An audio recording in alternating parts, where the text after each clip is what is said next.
आता आपण पाहत आहोत वेगवेगळ्या प्रकारे इन्व्हेस्टमेंट कशी केली जाते. म्हणजे मग आपण पाहिलं की शेअर्स घेतले जातात किंवा आपण आणखीन काहीतरी वेगळ्या पद्धतीने इन्व्हेस्टमेंट करतो. तशीच एक इन्व्हेस्टमेंट आहे म्युच्युअल फंडमध्ये.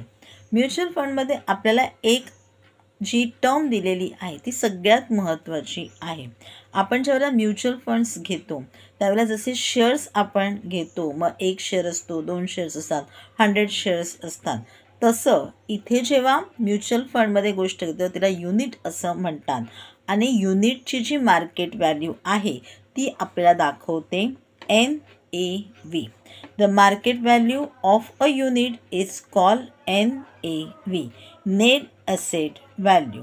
मग आपण ज्या वेळेला त्यांनी केलेली इन्व्हेस्टमेंट पाहतो त्यावेळेला आपल्याला कळतं NV of 1 unit into number of units equal to total fund value किंवा टोटल इन्व्हेस्टेड व्हॅल्यू. मग एक नवीन टर्म आपण ऐकत असतो ती असते SIPमध्ये आपण इन्व्हेस्टमेंट करायची असते. म्हणजे काय तर सिस्टमॅटिक इन्व्हेस्टमेंट प्लॅन. याच्यामध्ये काही वर्षांसाठी लॉंग पिरियडसाठी जेव्हा आपण ही इन्व्हेस्टमेंट करतो त्यावेळेला त्याचे बेनिफिट्स आपल्याला जास्तीत जास्त मिळतात. म्हणून आपण म्हणालेले आहोत benefits of mutual funds. Professional fund managers, diversification of funds, transparency and sufficiently safe investment, liquidity, redemption of units can be done, limited risk, advantages of long term and short term gain.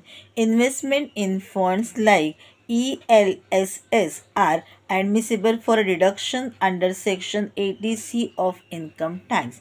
एवढे सगळे benefits आपल्याला असतात.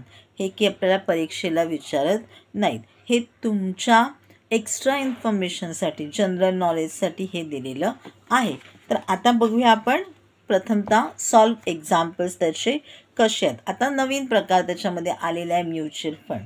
माणूस एकाच ठिकाणी सगळ्या गोष्टी invest करत नाही तर वेगवेगळ्या ह्याच्यामध्ये केलेले असले इन्व्हेस्टमेंट की आपल्याला जो आहे कमीत कमी लॉस होतो किंवा जर का काही कशामध्ये एकामध्ये लॉस झाला तर एकामध्ये फायदा झाला तर आपला लॉस भरून निघतो. आणि म्हणून वेगवेगळ्या ह्याच्यामध्ये इन्व्हेस्टमेंट केली जाते. आणि आपल्याला क्वेश्चन्स कधी कधी अशा प्रकारचे सुद्धा येऊ शकतात ज्याच्यामध्ये ही सगळी इन्व्हेस्टमेंट एकाच ठिकाणी नव्हता ह्याच्यामध्ये केली आहे ह्याच्यामध्ये केली आहे, मग आता त्यांचा प्रॉफिट किंवा लॉस कडा अशा प्रकारचा मोठा क्वेश्चन 4 मार्कासाठी सुद्धा आपल्याला येऊ शकतो. बघूया आपण कशा प्रकारचे क्वेश्चन्स आपल्याला येणार आहेत.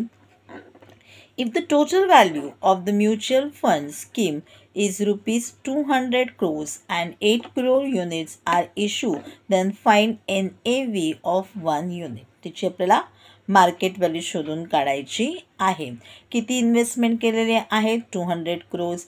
एका युनिटची किंमत किती आहे 8 करोड. मग डिवाइड केला आपण 200 डिवायडेड बाय 8 म्हणजे किती आलं 25 per unit, rupees 25 per unit. If NV of 1 unit is rupees 25, then how many units will be allotted for the investment of rupees 10,000? 10,000 divided by rupees 25 म्हणजे आपल्याला किती मिळाला आन्सर 400 युनिट्स.